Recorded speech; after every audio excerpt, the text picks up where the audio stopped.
Merci d'être à l'écoute de la 90.3 e-radio. Merci de regarder ITV. Bienvenue dans Business Mag, le rendez-vous du pétrole, du gaz et de toute l'actualité économique. J'ai le plaisir de recevoir aujourd'hui Mamadou Sall, fondateur de la start-up Baycedo. Mamadou, bienvenue et merci d'avoir accepté mon invitation. Merci Oumou Kalsoum et c'est un plaisir de répondre à votre invitation. Parfait Mamadou. Mamadou, votre start-up Baycedo intervient dans le domaine de l'agrobusiness en alliant finance digitale et agriculture.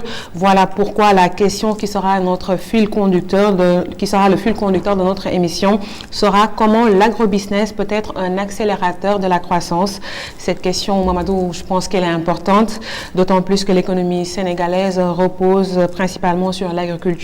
D'après les chiffres officiels, on parle de 60% de la population active, ce qui nous amène à demander quels sont les grands pôles de production agricole au Sénégal. Merci Oumou Kalsoum. Déjà, je pense qu'avant de parler même des grands pôles de production agricole au Sénégal, ce serait bien de camper le décor, de définir ce que c'est que déjà l'agrobusiness. Oui, je pense qu'on va en venir. Ok. Donc, s'agissant des pôles de production, je peux dire qu'on a différents pôles de production au Sénégal. Je peux les énumérer au nombre de 5 à 6 pôles de production.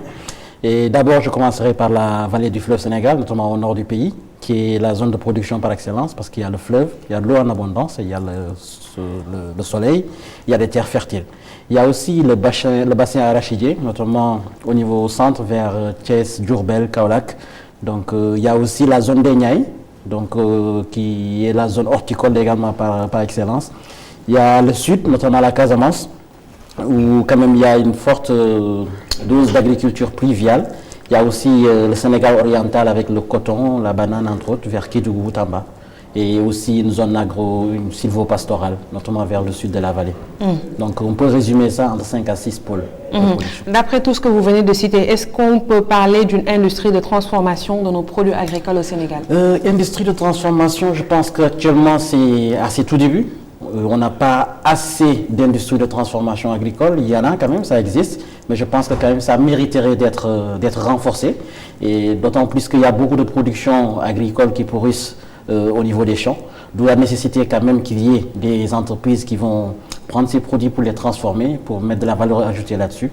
Donc c'est quelque chose quand même à renforcer davantage. Et quels sont les leviers et les mécanismes pour renforcer ce dispositif? Les leviers et mécanismes, je dirais plus, c'est d'investir dans des industries de transformation. Par exemple, si je prends l'exemple de l'oignon, on n'est pas un petit peu autosuffisant en oignon. Je peux dire qu'on est autosuffisant, mais quand même on ne parvient pas à couvrir les besoins du marché 12 mois sur 12. Donc la demande est supérieure à l'offre. L'offre même est suffisante, je peux dire. Ce qu'on produit en oignon au Sénégal est suffisante, mais le problème, c'est des problèmes de conservation, c'est des problèmes de stockage, de conservation de l'oignon.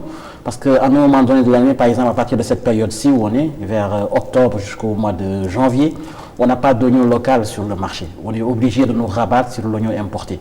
D'où la nécessité quand même, une bonne partie de la production qui pourrit chaque année, d'essayer de le stocker, de le transformer, pourquoi pas dans des oignons surgelés entre autres, qu'on peut mettre dans des sachets, vendre dans les supermarchés, pour que quand même on puisse avoir de l'oignon local disponible 12 mois sur 12. Mais pour cela, il faut que les acteurs soient bien formés. Il faut que les acteurs soient bien formés. D'avoir les dispositifs, effectivement, l'écosystème, le mécanisme, les fonds. Effectivement, je suis entièrement d'accord. Il faut aussi des transferts de technologie, parce que c'est quelque chose qui se fait ailleurs. Et donc, il faut aussi que les gens s'investissent des capitaux privés là-dessus et créer ces unités industrielles de transformation. Mais c'est une chose faisable. C'est une chose faisable et c'est des opportunités aussi. C'est des opportunités aussi. Alors, quand on parle d'agriculture, parfois on entend parler de l'agriculture intensive. Est-ce que vous pouvez éclairer un peu nos lanternes? L'agriculture intensive en tant que telle, c'est un système de production basé un petit peu sur la maximisation de la production agricole. Maximisation de la production agricole, mais aussi corrélé un petit peu à une optimisation des facteurs de production. Et quand on parle de facteurs de production, c'est plus par rapport aux ressources humaines, aux ressources financières, mais aussi au matériel qu'on utilise. Donc derrière, ces deux combinés, c'est ce qui permet de parler d'agriculture intensive. Juste préciser aussi que l'aspect quantité de production élevée et optimisation des facteurs de production, c'est ce qui nous donne un petit peu ce qu'on appelle dans le jargon économique la productivité. Donc l'objectif de l'agriculture intensive, c'est plus d'avoir le plus de productivité possible. Mais ne pensez-vous pas que l'agriculture intensive aussi est un couteau à double tranchant qui favorise peut-être quelque part l'épuisement des terres? Ouais, ça vous fait sourire. C'est un dilemme. Parce que vous travaillez la terre. Ouais, on travaille sur la terre, on finance quand même des producteurs. Je peux dire que l'épuisement des terres quand même peut être dû à différents facteurs. Oui. C'est pas forcément dû à l'agriculture intensive. Mais il y a une part de responsabilité. Ouais, il y a une part de responsabilité. Maintenant, c'est de juste faire de l'agriculture intensive, je peux dire de manière maîtrisée, raisonnée et de manière bien planifiée. Donc c'est un peu ça. Mais quand même, il y a différents facteurs qui peuvent concourir un petit peu à l'épuisement des terres. Je prends l'exemple de l'urbanisation galopante. Le bitumage, le goudronnage, tout ça. Mais quand même, pour faire développer aussi un pays, il faut des infrastructures, Mamadou. Il faut des infrastructures. Déjà, la production, là, pour qu'elle ne périsse plus, il faut les évacuer à temps. Et pour ça, on ne va pas voler quand même. Il faut des infrastructures. Pour développer l'agriculture au Sénégal et dans d'autres pays, il faut quand même qu'il y ait des infrastructures, des voies de communication, notamment des infrastructures. D'une manière générale, le développement d'un pays repose sur les infrastructures. Maintenant, c'est juste pour vous dire que quand même, l'intensification de l'agriculture seulement n'est pas la cause un petit peu. Mais aujourd'hui, on parle d'agriculture. Donc, on aimerait ressortir la part de responsabilité de l'agriculture dans l'épuisement des terres. Je vous le concède. Voilà, vous baissez très tôt les arbres. Maintenant, aujourd'hui, on a énuméré cela. Il y a une autre problématique, l'industrialisation de l'agriculture. Vous me direz que c'est une bonne chose, mais l'utilisation des machines aussi, quelque part, remplace les hommes. L'utilisation des machines remplace les hommes, oui et non. Parce que je suis un passionné un petit peu du digital. Pourquoi je vous dirais oui et non? Moi, je pense que c'est plus des gains de productivité. Là où une personne pouvait faire une journée ou 2 jours à travers la main-d'œuvre pour pouvoir faire une activité, que derrière on a une machine qui puisse le faire en 1 heure ou 2 heures de temps, je pense qu'on gagne en productivité, mais aussi on gagne en temps. Mais les personnes qui travaillent avec ces machines, qui comptaient sur ça comme revenu aussi, est-ce que vous avez pensé à ces personnes-là? Ils peuvent être redéployés ailleurs. Comment? Parce que je prends l'exemple actuellement de la modernisation de l'agriculture. Au tout début, on est obligé, par exemple, pour faire de l'épandage d'engrais, de trouver de la main-d'œuvre. Parfois, c'est compliqué de trouver de la main-d'œuvre pour faire de l'épandage d'engrais dans les champs de riz, entre autres. Imagine-toi si tu as quelque chose comme 1000 hectares et qu'il te faut trouver pour 2, 3, 5 jours au moins 400 ou 300 jeunes qui seront là pour faire l'épandage d'engrais. Ça, c'est un. C'est difficile déjà de trouver ces jeunes-là disponibles en zone rurale parce qu'en grande partie, ils sont dans les villes, ils travaillent au niveau des marchés, entre autres. Donc, il y a le phénomène d'exode rural. Donc, de l'autre côté, si tu as des drones qui te permettent de pouvoir faire l'épandage d'engrais et de faire ces 100 hectares ou 200 hectares en une journée ou 2 jours, tu gagnes en temps, tu gagnes en termes de coûts, mais aussi tu gagnes en termes de productivité. Maintenant, derrière, il y a toujours quand même des redéploiements possibles pour ces jeunes. Parce que ceux qui vont mettre en place ces systèmes de drones, c'est d'autres jeunes qui vont se redéployer là-dessus. Je pense que le redéploiement est une obligation. Ouais. Quand on enlève une pièce, on doit la remplacer. Vous ne pouvez pas mettre des machines à la place des hommes et laisser ces hommes-là en rade. Mais ne le voyez pas sous l'angle le fait de mettre les machines à la place des hommes. Parce qu'à un moment donné aussi, si on veut que l'agriculture se développe, il faut qu'il y ait cette mécanisation, il faut qu'il y ait cette Mais la réalité est tout autre sur le terrain, Mamadou. En fait, c'est vrai que ce que vous dites, moi je vous le concède. Les machines facilitent la productivité, c'est un fait. Mais non, ces hommes qui comptaient sur l'agriculture familiale. Est-ce que tous les producteurs envisagent de les redéployer ou de quand même combler ce gap? Maintenant, il ne faudrait pas voir... Sur le terrain, ces personnes beaucoup sont laissées en rade. Okay. Le producteur, c'est un businessman, il est à la quête de gains et de productivité, de sous. Donc lui, son business, ça l'arrange parce que là, il a ses machines, il a atteint le pic de productivité, il est good. Maintenant, après, est-ce que tout le monde a l'état d'esprit de redéployer, d'essayer de penser à ces hommes laissés en rade et de les remettre dans le circuit? Je pense qu'il va falloir qu'on recadre un aspect, notamment par rapport à l'agriculture familiale. Parce que derrière, les exploitations familiales, c'est géré par des producteurs. Oui. Donc ces producteurs-là aussi, c'est des entrepreneurs, c'est des businessmen. Ils veulent faire du profit. De cette même manière dont on parle avec les agro-business, les grandes entreprises aussi qui essaient de faire du profit. Donc il faut essayer de voir comment concilier les deux et se dire quand même que l'agriculture doit être modernisée. Parce qu'on ne peut plus être toujours à l'ère de là-haut et de là-bas, et tout en sachant qu'on a des objectifs d'autosuffisance alimentaire, qu'on a des objectifs de nourrir une population mondiale sans cesse croissante. Et justement, comment concilier les deux? Comment concilier les deux? Déjà, je peux dire, la différence entre les entreprises, les grosses entreprises agro-industrielles, entre autres, c'est qu'ils ont accès aux capitaux. Ça, c'est un fait. Maintenant, les petits exploitants agricoles ou bien les exploitations familiales, Ils ont la connaissance, certes, mais ils n'ont pas forcément accès aux capitaux. Et aussi, l'autre aspect, c'est qu'ils ont des superficies assez limitées. Par exemple, si on prend les exploitations familiales, en grande partie, c'est moins de 6 hectares. Et si tu veux faire de l'agriculture un business, c'est difficile avec 0,25 ou 0,5 hectares. Mais ce n'est pas de leur faute, on leur prive de terre. On leur prive de terre. Bon, je ne dirais pas forcément qu'on leur prive de terre, mais quand il y a des mécanismes qui pourraient être... Est-ce qu'ils ont accès aux terres? Ils ont accès à la terre, parce qu'il y a beaucoup de gens aussi qui ont des terres, mais qui ne les exploitent pas aussi. Hein. Oh, il faut qu'on s'entende sur ça, notamment dans le nord. Mais un agriculteur, quand même, il ne va pas avoir la possibilité d'avoir plusieurs hectares et de les laisser comme ça. Il y en a des agriculteurs qui ont plusieurs hectares qui ne les exploitent pas, parce qu'ils n'ont pas accès aux capitaux. C'est-à-dire, là où je veux en venir, c'est qu'il faut faciliter l'accès aux capitaux pour ces producteurs-là. Parce que si on regarde un petit peu les financements bancaires, notamment dans nos différentes économies, quelle est la marge ou quel est le taux de ce financement qui est alloué au secteur agricole? C'est infime. Donc, d'où la raison de trouver des mécanismes quand même pour financer ces producteurs-là, pour qu'ils puissent exploiter ces terres et pourquoi pas pour qu'ils puissent quitter le lopin de terre de 0,25, 0,5 hectares et aller sur des 10, 20, 30, voire 100 hectares. Et essayer qu'ils essaient également de travailler en coopérative, en collaboration, ce qu'ils font déjà, mais quand même qu'ils soient dotés de certains outils, qu'ils soient aussi, qu'ils aient accès au crédit. Et je pense qu'une start-up comme Baycedo devrait avoir cette mission quand même. Une start-up comme Baycedo, oui, c'est la mission qu'on s'est fixée. Certes, c'est une mission qui n'est pas du tout facile, comme toute autre mission, mais quand même, je peux dire quand même ces 2 dernières années, on a eu quand même à investir par moins de 300 millions de francs CFA dans des exploitations agricoles sur plus de 308 hectares au Sénégal. Et là aussi, on est en déploiement au Mali, en collaboration un petit peu avec Orange Mali. Ce qu'on fait, nous, de notre côté, on mobilise le financement pour les agriculteurs. On essaie de capter des fonds à travers la diaspora, mais aussi à travers le privé national, notamment vous, qui travaillez par exemple à Immédiat. On vous donne la possibilité d'investir dans des campagnes de riz et d'avoir des retours sur investissement. Et cet investissement-là, nous, on l'investit chez les producteurs. Ce n'est pas le modèle des fonds d'investissement? C'est un petit peu différent, mais je peux l'appeler un fonds d'investissement agricole. C'est du crowdfunding, c'est un nouveau type de financement participatif.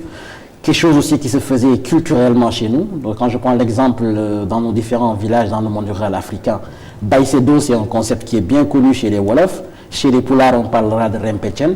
Donc, c'est d'habitude, vous voyez des producteurs qui sont dans la vallée ou autres. Ils ont leur cousin ou leur oncle qui est à Dakar, qui a un petit peu d'argent, qui leur envoie, qui cultive. Et à la fin, ils remboursent son oncle. Donc, c'est ce mécanisme de financement-là qu'on a essayé, nous, de formaliser avec le numérique, pour pouvoir donner plus d'ampleur à cela et permettre maintenant à n'importe qui, là où tu es dans le monde, que tu puisses investir dans une exploitation agricole. On va rester sur cette question. Je sais qu'avec les fonds d'investissement, à tout moment, on peut retirer les fonds. J'espère que vous ne faites pas pareil avec les agriculteurs. Sinon, ça ne sert à rien de les accompagner et de les sevrer brutalement. Ce qu'on fait, l'idée chez nous, au fait, c'est qu'on investit sur des campagnes. Par exemple, on se dit, OK, on va lancer une campagne de production de riz. On dit que c'est une durée de 6 à 9 mois, par exemple. On investit, on achète tout ce qui est semences, tout ce qui est intrants, tout ce qui est engrais, entre autres, le fonctionnement. Et on le met à disposition des producteurs et on les suit en mettant à leur disposition également l'appui technique nécessaire pour qu'à terme, après récolte et commercialisation, que le capital soit retiré parce que ça doit être retourné aux investisseurs. C'est le même modèle que le fonds d'investissement. Mais bon, c'est du business, quelque chose alpha, c'est du gagnant-gagnant. Est-ce que c'est du gagnant-gagnant? Je ne pense pas que ce soit du gagnant-gagnant. Si vous étiez, je veux dire, vous êtes agriculteur ou agricultrice, vous avez 10 hectares, vous n'avez pas les moyens pour l'instant de les exploiter, vous pouvez exploiter que 0,5 ou 1 hectare.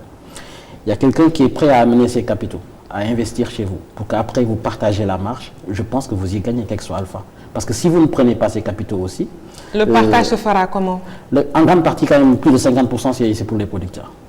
Voilà. Le reste, maintenant, il y a une partie pour les investisseurs, il y a une partie pour nous, plateformes qui assurent le... Par exemple, un fonds d'investissement, il peut avoir une durée de 5 ans, 7 ans. Vous, votre durée, c'est combien? Par campagne, 1 an maximum. C'est court. Oui, mais il y a la possibilité toujours de renouveler cet investissement. Il y a la possibilité. Ouais. C'est-à-dire, si on investit chez toi, on voit que tu es quelqu'un de réglo, entre guillemets. Mais considérer quelqu'un comme réglo, ça peut être relatif, Mamadou? Ça dépend. Ça dépend des cas. Ça dépend des cas. C'est-à-dire, si on investit chez un producteur, on voit que ce producteur, il en veut. Donc aujourd'hui, on a investi sur lui, ils ont 5 hectares, 10 hectares. On est prêt pour la prochaine campagne à multiplier par 2, à multiplier par 3. Voilà. Et ça m'amène, c'est une bonne transition pour parler du rendement, de l'agriculture à haut rendement, qui se résume à des retombées financières importantes. Mais ce qui me fait penser à la répartition de ces revenus. issu de la production. On ne va pas clore tout de suite ce débat. Est-ce que le partage ne se fait pas de façon inégale, en toute objectivité? Tout dépend. C'est-à-dire, si c'est un agro-industriel qui a ses terres, qui exploite et qui a un maximum de profit, je pense qu'il n'y a pas de partage égal ou inégal. Maintenant, si on travaille en partenariat avec des producteurs, par exemple, il y a des agro-industriels qui sont dans une chaîne. Je prends l'exemple juste de la compagnie agricole de Saint-Louis, qui fait dans la transformation du riz. Le SAED. CASL. Ils font dans la transformation du riz et ils arrivent quand même parfois à financer des producteurs pour pouvoir racheter la production. Donc à un moment donné, on avait des problèmes de filière pour pouvoir commercialiser le riz à bon prix, entre autres. Maintenant, c'est un prix qui est fixé annuellement par l'État, globalement via un comité de service, donc qui fixe le prix d'achat du riz. Et donc tout ce que tu produis en riz, tu peux le vendre. Donc ça donne des débouchés à ces producteurs-là. Désolé de vous couper la parole. Vous avez parlé de rachat. La société qui rachète la production, c'est elle-même qui fixe les prix? Non. Où est-ce qu'on fixe les prix, qui arbitre cela? Parce que c'est à partir de là, de façon subtile, que le partage inégal intervient. Vous avez appris en économie qu'il y a l'échange inégal et ce qui a plombé l'économie de l'Afrique. On est producteur de matières premières, les Européens viennent acheter nos matières premières, fixent les prix d'achat en bourse, transforment les produits et viennent nous les vendre à des prix exorbitants. Vous conviendrez avec moi que le produit à l'état brut ne peut pas être plus rentable que le produit à l'état transformé. On est d'accord là-dessus? C'est relatif. Non, c'est pas relatif. Parce que si j'achète un produit à l'état brut et que moi je mets de la valeur là-dessus, ne serait-ce que j'emballe ce produit, j'ai mis de la valeur, donc je vendrai plus ce produit. Actuellement, ce que tu vas acheter au niveau de la boutique, si tu achètes 1 kg de pommes de terre à la boutique, tu l'achètes à 400-500 francs. Mais si tu vas au niveau du supermarché, tu achètes 1 kg de pommes de terre surgelées, qui est déjà emballé, qui est déjà trié et tout. Ça, c'est les coûts de production qui interviennent. Oui, c'est normal. Mais quand même, il y a de la valeur qui a été créée. Donc il faut reconnaître que cette valeur qui a été créée aussi mériterait d'être rémunérée. Mais il ne faut pas que le partage soit quand même inégal. Parce que le producteur aussi s'investit. Non, je suis entièrement d'accord. Le producteur s'investit. Qui fixe les prix? Non, pour le prix, par rapport au riz, par exemple, le prix de 130 francs CFA le kilogramme, ça, c'est un comité qui le fixe. C'est un comité composé des producteurs, des agro-industriels. Mais ceux qui achètent de façon informelle, quelque part... Oui, il y en a qui achètent de manière informelle. Parfois aussi, c'est les producteurs même qui vendent à des prix en deçà des prix du marché. Par exemple, on peut fixer le prix du riz à 130 francs CFA le kilogramme. Derrière, il y a un producteur qui a besoin de l'argent séance tenante qui vend le kilo à 125. Ça existe, j'en disconviens pas. Ça ne devrait pas se faire quand même. Ça ne devrait pas se faire, c'est illégal. Le marché devrait être régulé, les prix homologués. Les prix sont homologués pour le riz quand même. Mais ces cas-là, ces poches-là, comment régler cela? Pour ces poches, quand même, c'est difficile à régler, hein. Très sincèrement. Parce que avec le digital, peut-être vous pourrez mettre un mécanisme de contrôle. Non, parce que je peux dire que c'est des contrats privés. Quand je dis c'est des contrats privés, toi, tu as de la marchandise à vendre. Moi, je suis acheteur. Donc, je te propose un prix. Toi, en fonction des besoins, tu vends. On va revenir sur l'échange des revenus.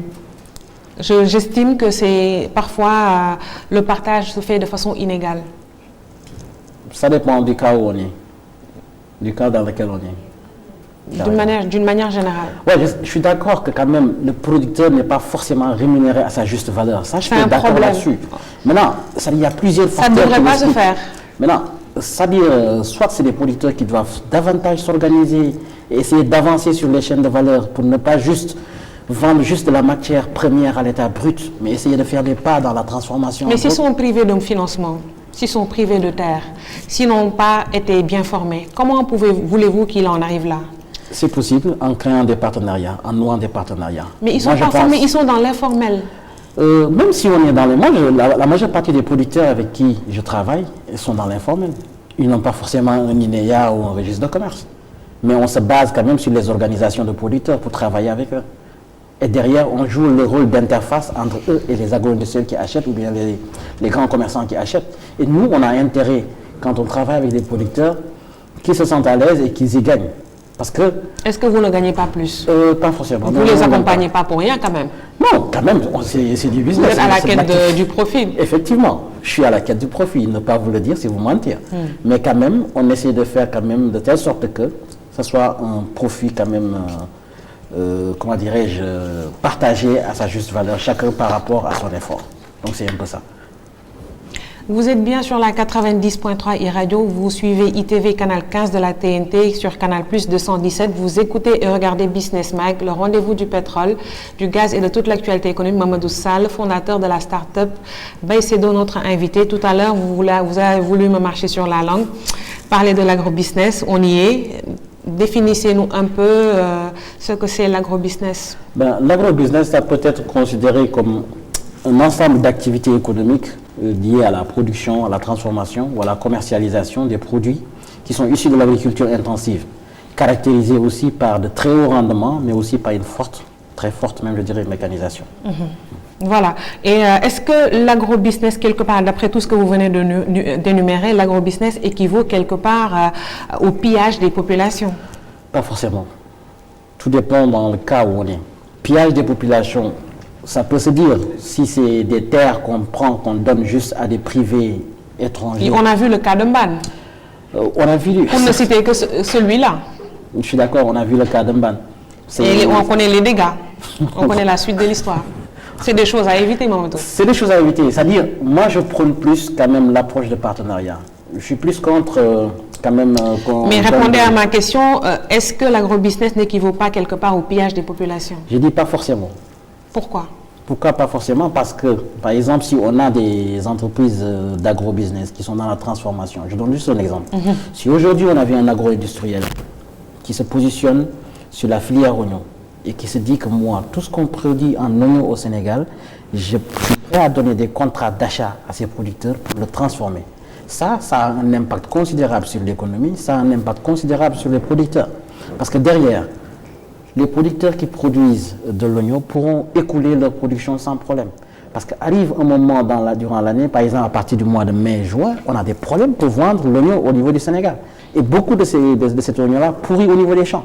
Donc si, à la place que ton oignon se détériore au niveau de ton champ, tu as la possibilité de le vendre à un agro-industriel qui peut le transformer.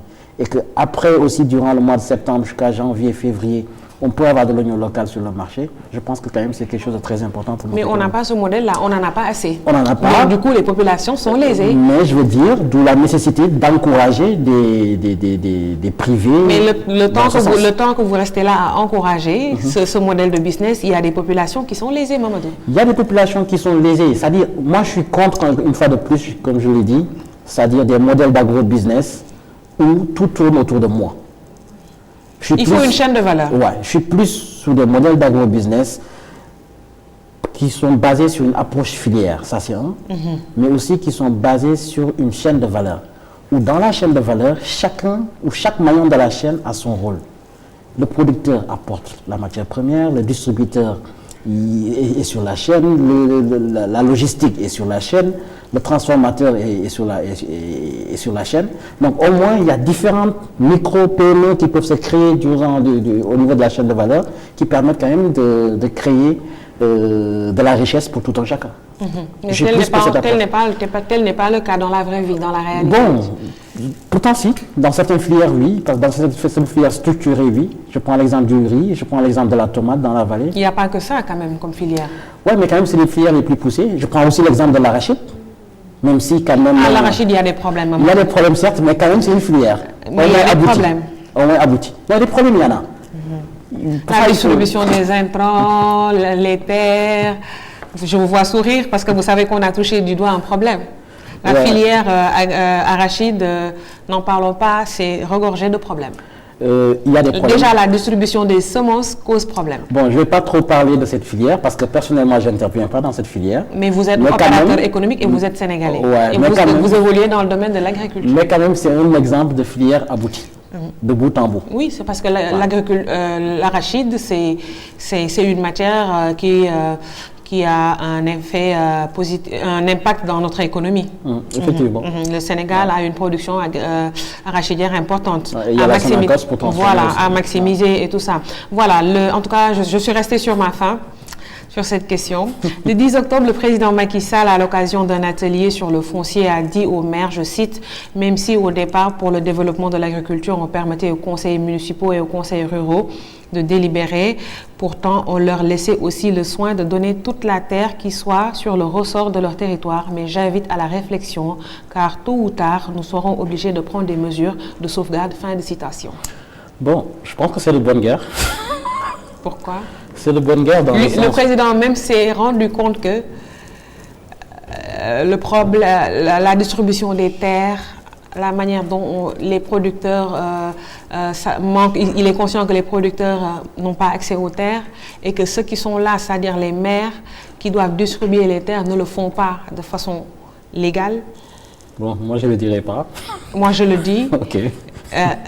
Des étrangers, c'est la réalité, des étrangers, certains étrangers ont droit à des terres. Pendant ce temps, des Sénégalais sont là, qui habitent en zone rurale et qui n'ont pas accès aux terres. Tout à l'heure, vous avez dit que vous avez vu des agriculteurs qui ont de petites parcelles. C'est pas normal. Donc, quand le président même, le gardien de la Constitution, fait ce constat et dit que tôt ou tard, il sera obligé de prendre des mesures, c'est parce que le problème persiste. Le problème persiste. Vous avez peur de le dire, peut-être que vous y a un conflit d'intérêt derrière. Non, aucun conflit d'intérêt. Ça dit une fois de plus, moi je milite que les terres soient données aux agriculteurs, ça c'est un. Que les terres aussi soient données aux nationaux, ça c'est deux. Oui. Autre chose aussi, c'est pas intéressant aussi qu'on ait des terres juste disponibles et qui ne sont pas exploitées. C'est vrai. Ça, c'est une mauvaise chose. C'est du gâchis. Maintenant, essayons de voir quel système mettre en place pour que le privé national puisse s'approprier de ces terres, pour que les producteurs qui sont en zone rurale puissent avoir accès à la terre, que ce soit les jeunes et les femmes. Moi, je pense que ça, c'est quelque chose de très normal et de très raisonnable. Plutôt que de privilégier quand même des capitaux étrangers, plutôt que de privilégier des grands groupes étrangers. Vous avez des mécanismes à proposer? Des mécanismes, oui. Parce que moi, je crois fortement à cette économie collaborative. Quand je dis à cette économie collaborative, par exemple, au lieu qu'un maire prenne 1000 hectares à donner directement à un agro-industriel, moi, je propose juste qu'on puisse mettre en place des systèmes où, OK, l'agro-industriel qui vient a un projet viable et tout, il a ses capitaux. Maintenant, nous, on a nos terres. Que ces terres soient valorisées, que ces terres soient considérées comme un apport dans cette société-là.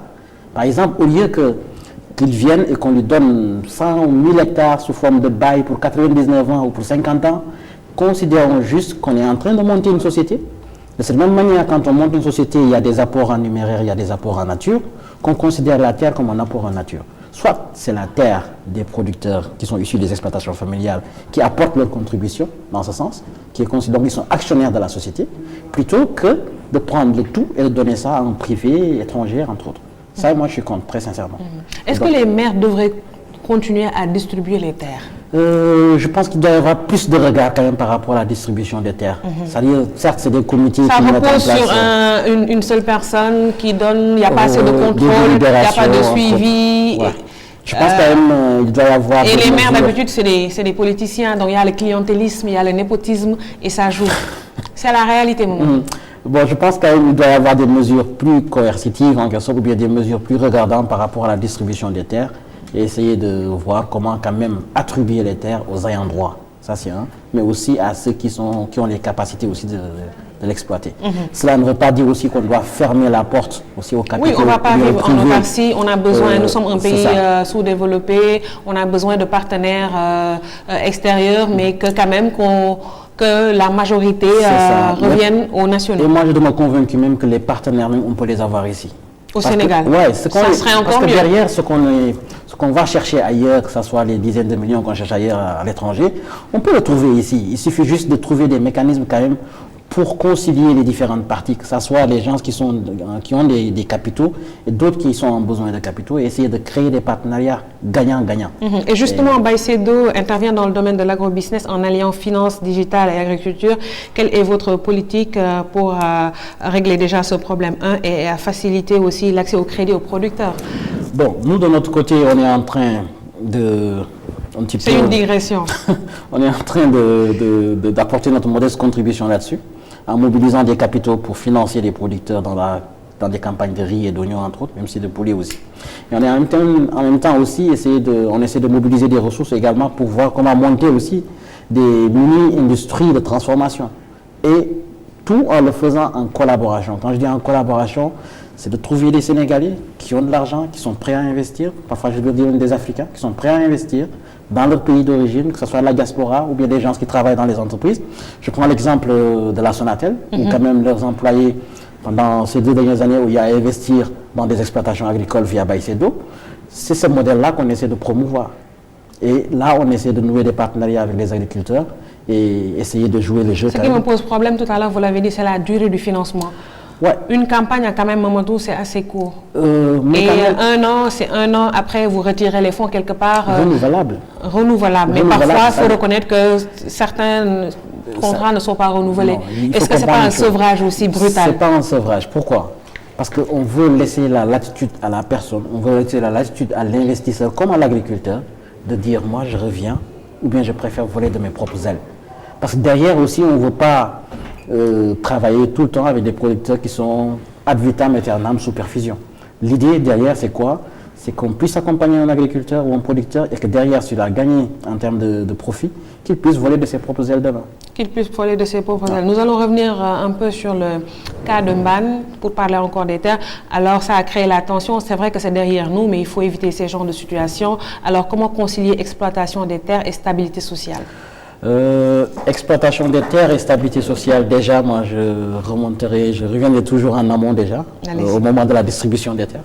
Je pense que ça doit se faire de manière consensuelle entre la communauté et de façon transparente aussi. Et de façon transparente surtout, parce que la transparence quand même est quelque chose d'important là-dessus. C'est ce qui va éviter demain après-demain qu'on se retrouve avec et d'éviter le clientélisme. Mamadou, c'est mon ami, c'est mon cousin, je lui donne des parcelles. Oumou Kalsoum n'a pas de parents, ne connaît pas le maire et n'aura pas droit aux terres. Je pense que ça rejoint un petit peu la question de la transparence. Oui. Et je pense aussi qu'il y a un petit peu une réforme foncière qui est en vue, bien qui est dans les pipes. Possible que cette réforme foncière quand même va résoudre un petit peu ces différentes problématiques. Et dans cette situation, quelle est la responsabilité des agrobusinesseurs? Vous avez une grande responsabilité. Les agrobusinesseurs, quelle est leur responsabilité? Moi, je dirais plus quelle est la responsabilité de la collectivité qui a eu à céder cette terre. Moi, je vous ai demandé quelle est la responsabilité des agrobusinesseurs. Les agrobusinesseurs, il faut les voir plus sous l'angle un petit peu d'agents économiques qui ont pour but de faire du profit, qui ont pour but de maximiser un petit peu leur profit. Donc moi, par exemple, je suis entrepreneur, je cherche des opportunités. Quand les opportunités se présentent à moi, j'essaie de les exploiter.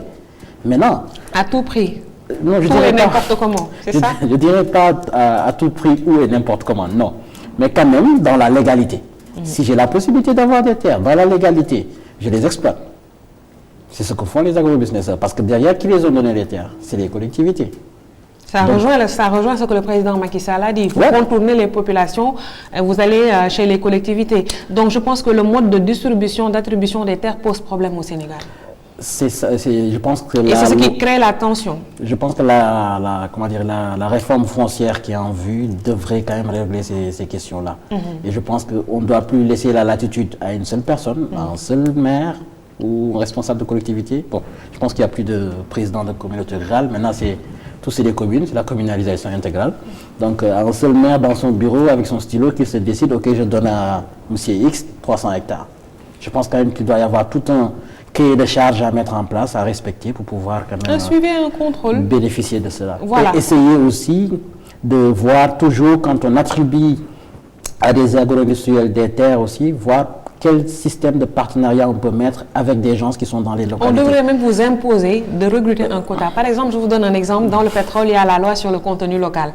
On impose aux compagnies pétrolières internationales, une fois au moment de l'exploitation, de recruter jusqu'à 60% de la main-d'œuvre nationale. On devrait en arriver là dans l'agriculture, je pense. Je pense qu'au Sénégal, vous achetez des parcelles de terre et on vous impose un quota. Vous avez l'obligation de travailler en collaboration avec les producteurs qui sont en zone rurale. Ça créerait moins de frustration. Vous allez créer des emplois et je pense que tout le monde sera content. Jusqu'à preuve du contraire, je pense quand même que les plus grands employeurs de ce pays sont des entreprises d'agro-industriels, d'agroalimentaire. Oui, mais qui y travaillent? Non, des Sénégalais, bon teint, comme vous et moi. Derrière, si je prends l'exemple juste de la compagnie sucrière sénégalaise, qui est au nord, c'est le plus grand employeur privé au Sénégal.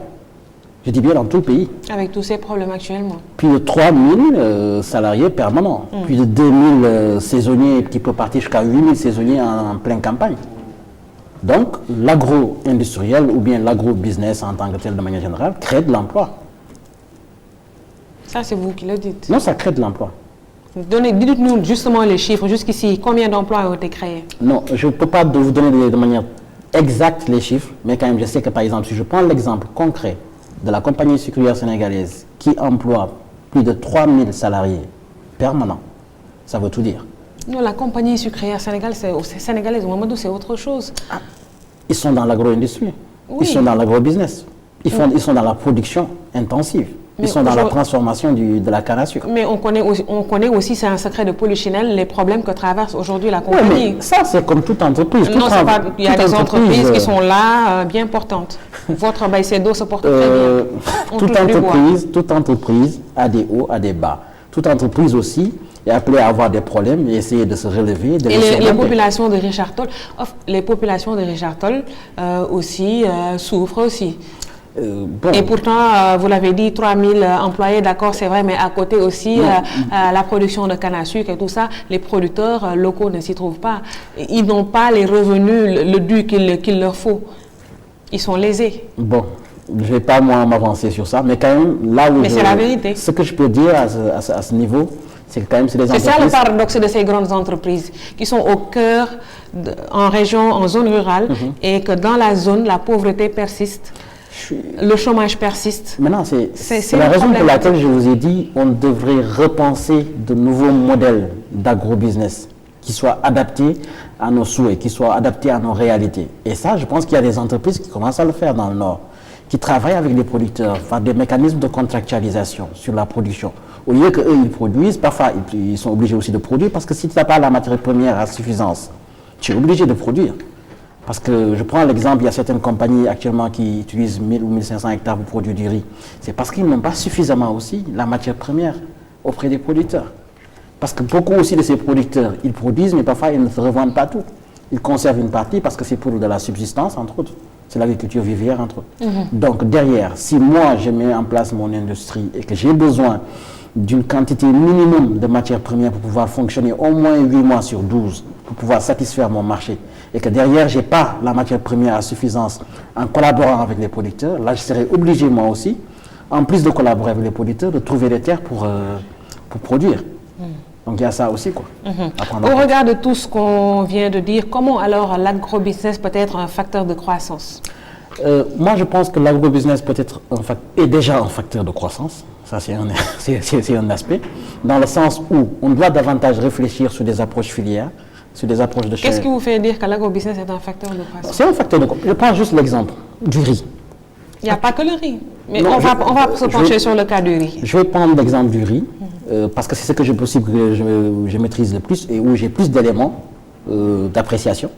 Si je prends l'exemple du riz, l'importation de riz annuellement au Sénégal avoisine presque les 200 milliards de francs CFA. Donc ça pèse lourdement sur la balance commerciale du pays. Qui est déficitaire. Ouais, ça pèse lourdement sur la balance commerciale du riz. Si demain ou dans 2 ans, on parvient à tout ce qu'on produit, tout ce dont on a besoin en termes de riz au Sénégal, qu'on puisse le produire au Sénégal, quand même, ça aura un impact considérable sur la croissance, ça aura un impact considérable sur l'économie. Et ça, il n'y a que des compagnies d'agrobusiness qui puissent le faire. C'est-à-dire, la première chose, c'est de capaciter les exploitations familiales, parce que aussi, disons-nous la vérité, les exploitations familiales ont pour ambition aussi de migrer vers ça, d'aller vers de l'agrobusiness, de ne plus toujours être à l'étape de la houe et de la daba. Ils ont aussi pour ambition de se moderniser. D'où la question qu'ils aient accès aux capitaux, qu'ils aient accès à la terre pour pouvoir quand même agrandir leur exploitation et pouvoir produire plus et mieux. Parce que derrière aussi, pour pouvoir produire plus en termes de quantité, il faut aussi qu'on change les pratiques paysannes, il faut qu'on change les pratiques de production. Donc c'est un peu sous cet angle. Donc est-ce que l'agrobusiness est une réponse au chômage? Bien évidemment, c'est une réponse au chômage. Du moment où ça crée déjà l'auto-emploi à travers chacun avec sa parcelle de terre, ça lui permet de produire et de pouvoir subvenir à ses besoins. Mais derrière aussi, juste si on prend l'exemple d'une entreprise type d'agrobusiness qui est dans la transformation, par exemple, de tel produit ou tel produit, ils emploient énormément de main-d'œuvre en période de récolte ou en période de campagne. Par exemple, récemment, durant le mois de juillet-août, j'étais dans le nord, notamment vers Richardson. Je vois énormément de jeunes qui quittent le sud du pays, le centre du pays, qui sont au nord pour juste 2 mois pour faire leur campagne. C'est-à-dire, ils appellent ça campagne parce qu'il y a des camionneurs, il y a des transporteurs, il y a tout ça, il y a toute une économie derrière. Des gens qui sont là pour mettre le riz dans des sacs, d'autres qui sont là pour transporter le riz, entre autres. Et donc, ça crée quand même de l'emploi pour tout un chacun. Et la formation, elle est indispensable aussi pour sortir de l'informel, pour avoir de hauts rendements, d'avoir une grande productivité. La formation, elle est importante et je pense là aussi la technologie a beaucoup apporté dans ce sens. Notamment, il faut qu'il y ait quand même de nouvelles pratiques de production qui soient portées à la connaissance des producteurs. Et ça, je pense que les technologies SMS, entre autres, peuvent beaucoup aider par rapport à ça, mais aussi pour les suivis météorologiques, mais aussi permettre à un agriculteur, là où il est assis dans son salon, de pouvoir vendre sa production via un système de SMS. Par exemple, il y a des solutions comme Mlouma au Sénégal qui permettent de le faire pour faire des places de marché, pour un petit peu matcher l'offre et la demande. Donc tout ça, c'est des choses quand même qui peuvent... Et le digital dans tout ça? C'est ce que je vous dis, des places de marché connectées. Oui, mais il y a un problème. Il y a un problème. En zone rurale, l'accès à Internet n'est pas facile. Le débit est faible. Dans certaines zones, oui, c'est vrai. Toutes les zones devraient être enrôlées pour parler de ça. Ça, c'est le rôle de l'État, avec les compagnies de téléphonie mobile, quand même d'essayer de connecter le maximum possible les zones rurales. Des zones rurales, d'accord. Alors, Mamadou, est-ce que le Sénégal dispose d'un cadre juridique et d'un écosystème pour le développement de l'agrobusiness? Cadre juridique, je pense quand même que pour le secteur agricole, présentement, je pense que la loi de référence, un petit peu, c'est la loi agro-silvo-pastorale. Je pense depuis 2004 et c'est sur, je pense, 10 ou 20 ans. Et quand même, c'est cette loi actuellement qui est de mise. À part ça, il y a différents programmes quand même qui visent à booster... Le PRACAS, le PRACAS, programme d'accélération de la cadence de l'agriculture sénégalaise, qui vise quand même à booster la production, entre autres, et pour qu'on puisse atteindre quand même, qu'on puisse être autosuffisant sur pas mal de produits agricoles. Donc, je peux dire que le cadre est là, mais il y a des réformes qui doivent accompagner cela, dont la réforme foncière dont on parle, la loi sur le domaine national, entre autres, et tout ça. Et derrière, pour pouvoir quand même définir qui a droit à la terre, entre autres. Et l'écosystème, est-ce qu'il est là? L'écosystème aussi, il est là, ça se construit, c'est un processus. On n'est pas quelque part en retard? En retard possible, oui. Si on se compare à certains pays, oui, on est en retard. Parce que moi, ce que je vois ici, par exemple, même cette dichotomie, cette différenciation qu'on fait entre exploitation familiale, agro-business, c'est purement visible dans l'espace francophone, entre autres. Mais quand tu pars dans des espaces anglo-saxons, par exemple aux États-Unis, plus précisément la Californie, c'est la Californie qui nourrit les États-Unis. Tu vois une personne qui a lui tout seul 50-100 hectares, qui est un fermier, c'est un agriculteur type. Il est dans son bureau, il a sa machine, il arrose ses plantes à distance et tout. Et il fait ça. Ça, c'est la technologie qui intervient. Oui, c'est la technologie. C'est là où je veux dire que on doit capaciter davantage les exploitations familiales, on doit capaciter davantage les organisations de producteurs, leur doter de certains outils qui leur permettent quand même de permettre à leurs membres de monter en compétences. Et ça, je sais que le digital peut beaucoup apporter en termes d'épandage d'engrais, en termes de formation, en termes d'information sur la météorologie, entre autres, sur les prix au niveau des marchés. Donc tout ça, c'est des outils. Et ça aussi, il faut quand même que les gens soient formés aussi. Parce que tous les producteurs aussi, tu sais, vous savez, Mamadou, la lecture de l'information aussi est importante. Comment la capter et pouvoir l'exploiter aussi. Mais vous conviendrez avec moi que le producteur d'aujourd'hui qu'on a, quand même, c'est un producteur qui connaît WhatsApp, c'est un producteur qui connaît Instagram. C'est pas mes parents qui sont à Canel, ils connaissent WhatsApp, c'est vrai, mais l'utiliser... Je suis originaire du Fouta aussi, hein. Donc... L'utiliser aussi je peux dire que les parents qui sont dans le département de Podor, ils utilisent WhatsApp. Hein. Oui, WhatsApp a d'autres fins, mais pas pour booster la production. Business et tout, c'est possible. C'est possible. On devrait en arriver là. Non, je pense qu'il y a même des gens qui l'utilisent déjà. Ce que je veux vous dire, c'est juste une chose, c'est que le producteur du type de mon grand-père, il y a de cela 20 ans, 30 ans, 50 ans, c'est différent du producteur 2.0 qui va émerger incessamment. Parce que là, on commence à voir des jeunes qui sortent des écoles, des jeunes qui sortent des universités, qui se disent qu'ils vont aller en zone rurale pour travailler dans la terre. Donc, c'est des ingénieurs, c'est des techniciens agricoles. Ça, c'est un nouveau type de producteur, avec un nouveau mindset, qui n'a pas peur du digital, qui peut utiliser tous ces outils-là dont on parle. Et maintenant, c'est sur ça qu'on doit attendre pour moderniser notre agriculture. Mais en même temps aussi, ne pas laisser en rade l'existant. Quand je dis l'existant, il y a toujours dans la vague des gens qui ont le mindset de mon grand-père, entre autres, essayer de voir comment les aider à monter en compétences. C'est-à-dire, et ça, on peut passer que par le canal des organisations paysannes, en essayant comment dirais-je, de mettre là-bas des jeunes qui sont quand même outillés en termes digital, entre autres, pour les orienter sur des nouvelles pratiques de production, entre autres. Parfait. Après tout ce qu'on vient de dire, Mamadou, quelles sont les recommandations par rapport à la thématique, à l'agrobusiness, à l'agriculture? Personnellement, je n'ai pas fait d'agronomie déjà, mais je suis entré là-dessus, je pense, par passion et parce que je vois quand même le potentiel qu'il y a derrière. Le potentiel qu'il y a derrière, il y a de réelles opportunités dans ce secteur. Et il y a quelque chose qui m'a beaucoup marqué, et parce que passionné du digital, quand j'avais fait un voyage à la Silicon Valley en 2017, je croyais que ce qui faisait en fait la richesse ou bien la puissance de la Californie, c'était juste le digital. Et à ma grande surprise, je me suis rendu compte, il y a certes le digital, mais aussi c'est l'État agricole par excellence. Et c'est la Californie qui nourrit les États-Unis. Et il y a des fermiers à n'en plus finir qui ont des hectares et qui utilisent la technologie comme pas possible pour développer un petit peu le secteur agricole. Donc c'est un secteur, certes, je peux dire carabiné, entre guillemets, l'agriculture sénégalaise. Faut oser le dire, oui. C'est un secteur carabiné parce qu'il y a beaucoup de problèmes, il y a beaucoup de coups bas aussi. Ça aussi, il faut le reconnaître.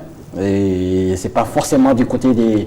On a la tendance à toujours jeter la probe sur les investisseurs ou bien sûr les agro-industriels, mais aussi, il y a aussi que les producteurs ou autres acteurs qui sont dans le système aussi doivent toujours aussi se remettre en cause. Les responsabilités sont partagées. Sont partagées. Et derrière, il y a des opportunités sur toute la chaîne de valeur, sur différentes filières. Comment profiter de ces opportunités avant de clôturer, oui? Comment profiter de ces opportunités? Contacter Baïsédou. Ça, c'est de la publicité. Vous allez passer au service commercial, Mamadou. Avec plaisir. Mais quand même, je pense qu'il suffit quand même de lire, de voir un petit peu les politiques étatiques qui sont mises en place. Il suffit de voir aussi qu'actuellement la population mondiale est sans cesse croissante et que l'Afrique détient 65% des terres cultivables inexploitées. Donc d'ici 5-10 ans, l'Afrique est appelée à nourrir le monde. Mais il y a le défi du changement climatique, de la préservation de l'environnement aussi, avant de finir. Défi du changement climatique. Mais quand même, quelque soit le fois, il faut qu'on produise beaucoup. L'agriculture intensive aussi pour préserver l'environnement. Je veux dire l'agriculture raisonnée. L'agriculture raisonnée. Je vais utiliser ce terme. Et derrière, quand même, il faut qu'on produise pour pouvoir nourrir la population qui est sans cesse croissante. Nous, au Sénégal, il faut qu'on produise maximum de riz possible pour que... Il n'y a pas que le riz, vous aimez le riz, hein? Non, mais pour que le Sénégalais puisse avoir le tchéboudjen. Parce que sinon, d'ici quelques années, je pense que la Chine même ne pourra, ou la Taïwan ne pourront plus exporter du riz parce que la population aussi croît. Ça, c'est un élément. Ils ont besoin de cette production pour juste leur consommation locale. Et j'aimerais pas être là le jour où les Sénégalais ne pourront plus avoir du riz importé et que la production locale ne suffise pas. Donc, mettons le paquet là-dessus pour pouvoir produire le maximum possible quand même pour être autosuffisant là-dessus. Parole de Mamadou Sall, la suite de l'émission après ceci. Le quiz. On en arrive au quiz. You're welcome. Ok. Vous êtes prêts? Toujours prêt. On y va. Comment s'appelle le Premier ministre du Canada? Justin Trudeau. Je pense qu'il a été réélu hier ou avant-hier? Avant-hier, mais maintenant il est obligé de gouverner. Il a perdu beaucoup, il n'a pas eu assez de voix, donc il ne peut plus décider seul. Effectivement. C'est l'actualité. Je suis né à San Francisco le 24 février, je suis mort à Palo Alto le 5 octobre 2011. Je suis un célèbre entrepreneur américain. Qui suis-je? Ça c'est mon idole, c'est Stephen Paul Jobs. Le plus connu sous le nom de? Steve Jobs. Good. Je ne vous ai pas encore collé, mais je ne vais pas vous rater. Comptez sur moi. Troisième question. Quels sont les 5 joueurs africains qui figurent parmi les 30 joueurs nommés pour le Ballon d'Or 2019? Kalidou Koulibaly. Oui. Le grand Sadio Mané qui va gagner le Ballon d'Or. Ah, on l'espère. Je vous donne un point pour ce que vous venez de dire. Oui. Mohamed Salah. Oui. Normalement Riyad Mahrez. C'est pas normalement, c'est Riyad Mahrez ou... Riyad Mahrez. D'accord. Le cinquième. Vous avez 2 secondes. Le 5e, c'était qui encore? Vous avez 2 secondes. Vous avez perdu. J'ai perdu. Pierre Aubameyang. Ah, Aubameyang, ouais. Je vous ai collé. Calcul mental. Je suis à la 3e ou 4e quiz, là? C'est la 3e question. Donc, vous avez fait un 2,2 5. Un 2,9,9. Je vous enlève un 0,1 point pour Aubameyang. Calcul mental. 20 fois 2 plus 5 moins 5. 40. Good. Racine carrée de 25. 5. Good. Ah, j'ai un bon invité. Ah, je pensais que j'allais vous coller. Innocence Ntap Ndiaye est l'actuel ministre de l'économie numérique et des télécommunications. Vrai ou faux? False. Qui est l'actuel ministre de l'économie, du numérique et des télécommunications? Leïty Diop, je pense, porte-parole du gouvernement. Oui, Leïty Diop. Ah ben bravo. Moi qui pensais que j'allais vous coller. Ah, j'ai du 4,99 sur 5, c'est ça? Oui, c'est bien, parfait. High five. Merci beaucoup, ça. C'était un réel plaisir de vous recevoir dans Business Mag. Le débat a été riche. Merci. Merci beaucoup. Merci d'avoir suivi Business Mag. Rendez-vous la semaine prochaine sur ITV, canal 15 de la TNT et sur Canal Plus 217. Merci.